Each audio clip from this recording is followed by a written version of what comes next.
Well, I'm going to begin by asking what it was that initially attracted you to getting involved in Rampage. What's not to be attracted to?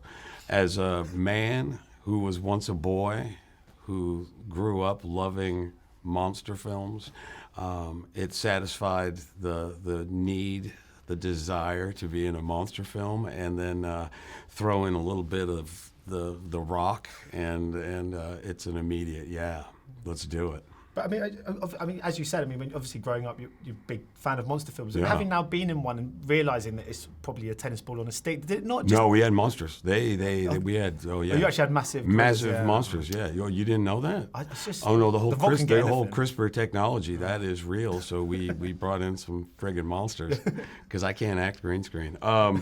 Yeah, no, it's a whole different ballgame. The green screen acting is certainly a little bit more challenging than anything I'd done before, because you feel like you got egg on your face like a good 90% of the time. Like, I think I totally overdid that, or what am I seeing, or you're constantly questioning what the hell you're doing. But I think Brad Payton, our awesome director, he has this down. He has this down to a science, and really was able to kind of help us through it. And Dwayne has done these type of big, massive movies before, and he was a good barometer as far as what the hell I was doing, because I was like, I don't know.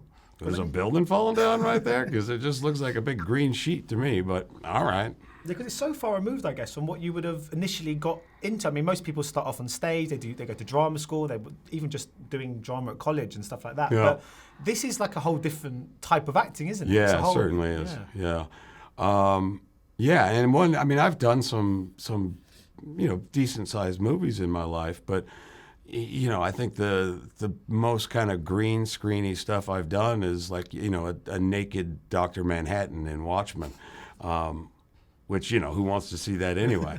So this was certainly a little bit different, and yeah, they don't train you for this in drama school. It's a different thing. Some people are really good at it, and some people will struggle at it. And I was probably falling in the middle somewhere there. But yeah, we survived it. And now you've obviously been on a set like this. I mean, I think what people like Brad and, for example, directors like Michael Bay do is kind of underappreciated, because I do too. I think you see a movie like, say, Transformers, which it's very easy for critics to just go sort of criticise. Yeah. But he's taken so many tools, and he's taken his imagination and put it onto screen. I actually think making a movie of this stature, this size, is kind of a remarkable ability. Really. I agree with you 120%. It is not an easy task, and then add to that it was less than a year ago that we were shooting this. So not only just shoot it, we shot it in 50 days, that's crazy short amount of time.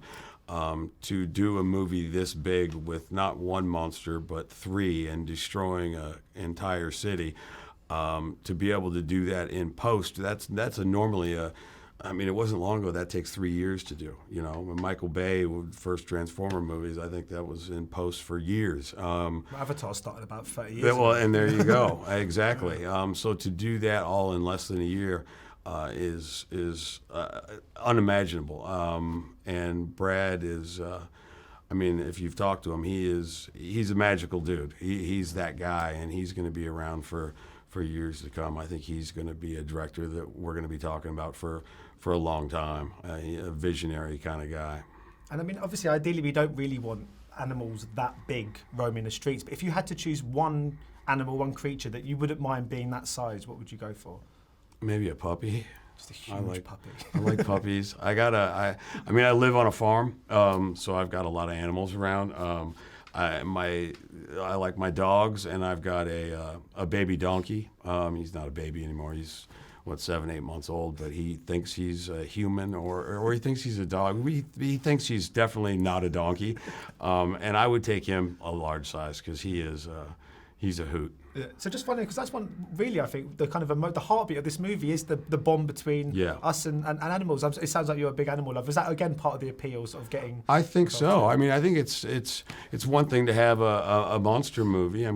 We've seen monster movies in the past, but I think kind of what sets this apart, and hopefully will make this stand apart, is that there really is a heart to this film, and that is the relationship between, The Rock, Dwayne's character, David Sequoia, and George, his albino gorilla friend, who he raised from as an orphan gorilla. There's a real friendship and a sense of humor and love to that I don't think we find in movies like this. It was one of the biggest selling points that certainly that when they came to me, what made it stand apart was this kind of heart, and that's the kind of movie you want to make. I think it could make an audience cry, it can freak them out, it can do a little bit of everything, and that's what we want with the big popcorn movie. Brilliant. Thanks so much for your time. Yeah, man. Thank you. Cheers. Thank you. Ladies and gentlemen, you're watching Hey You Guys! Hey You Guys, huh? Hey, you guys. Is that from the Goonies? It is indeed, yeah. Nice. Hey, you guys!